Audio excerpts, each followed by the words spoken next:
राधा स्वामी दयाल की दया, राधा स्वामी सहाय, राधा स्वामी। प्यारे सत्संगी भाइयों बहनों, हुजूर महाराज जी ने संगत पर अपार दया करते हुए अपने सत्संगों से चयनित इन साखियों का संकलन पुस्तक के रूप में तैयार करवाया है। आशा है कि आध्यात्म प्रेमी इसे पढ़कर सुनकर लाभान्वित होंगे। सो किस तरह फरमाते हैं महाराज जी, सुनिए। राधा स्वामी दयाल की दया, राधा स्वामी सहाय, राधा स्वामी। प्यारे सत्संगी भाइयों बहनों, आप इस वीडियो के माध्यम से कबीर योग सुनेंगे। तो कबीर योग का पहला भाग, पहला प्रकरण, निरख परख का अंग। सो क्या लिखा है? नर्मदा नदी के तट पर दक्षिण देश में दो ब्राह्मण रहते थे। ये दोनों भाई भाई थे और एक दूसरे के साथ प्रेम करते थे। उनमें से एक का नाम तत्वा और दूसरे का नाम जीवा था। तत्वा सार वस्तु का प्रेमी था और वह तत्व अर्थात असलियत के समझने की इच्छा रखता था। जीवा साधारण जीवों के समान बिल्कुल सीधा साधा और साधारण स्वभाव वाला मनुष्य था। परंतु ये दोनों परस्पर उसी प्रकार मिले जुले रहते थे जैसे तत्व के साथ जीव और जीव के साथ परम तत्व रहता है। जीव में ब्रह्म और ब्रह्म में जीव है, ये प्रत्येक मनुष्य जानता है।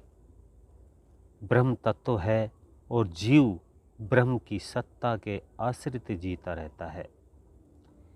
एक निराधार है, दूसरे को उसका सहारा है।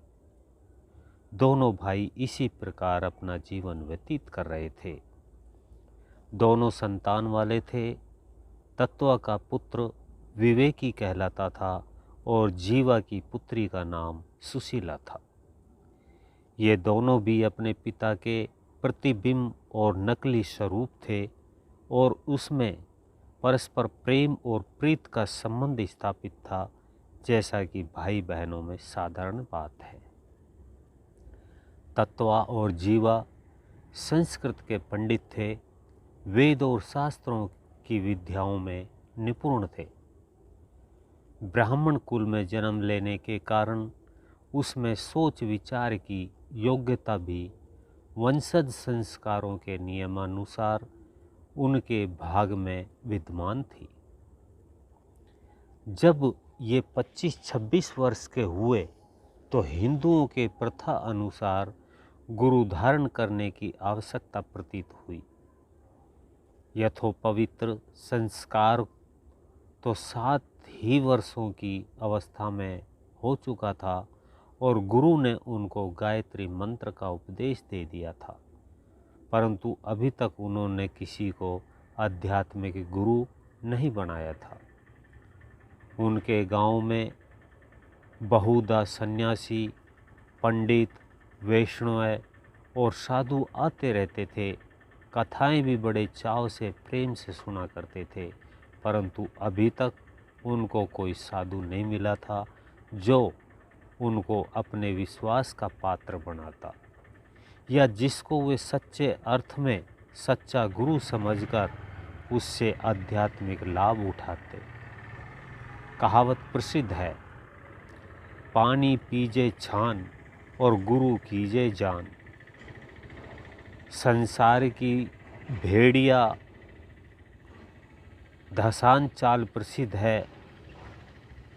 मनुष्यों में भी एक समझने से दूसरे के चलने का रिवाज है, परंतु तत्व जीवा समझदार मनुष्य थे। इस प्रकार अंधाधुंध किसी को गुरु बनाने से बचते थे। और बात भी सच्ची थी। जब तक कोई सच्चा और पूरा गुरु न मिले तब तक बिना समझे बूझे दूसरों की देखा देखी, भेड़ चाल चलना किसी दशा में उचित नहीं है। इससे न केवल संस्कार ही के भ्रष्ट होने का भय रहता है, किंतु मनुष्य के सुधरने की भी कम आशा की जाती है। मूर्ख मनुष्य जब कभी बिना समझे बूझे किसी को अपना गुरु मान लेता है तो दो अवस्थाएं उत्पन्न हो जाती है। पहले तो वह टेकी बनकर जीवन पर्यंत परमार्थ की कमाई करने से वंचित रह जाता है।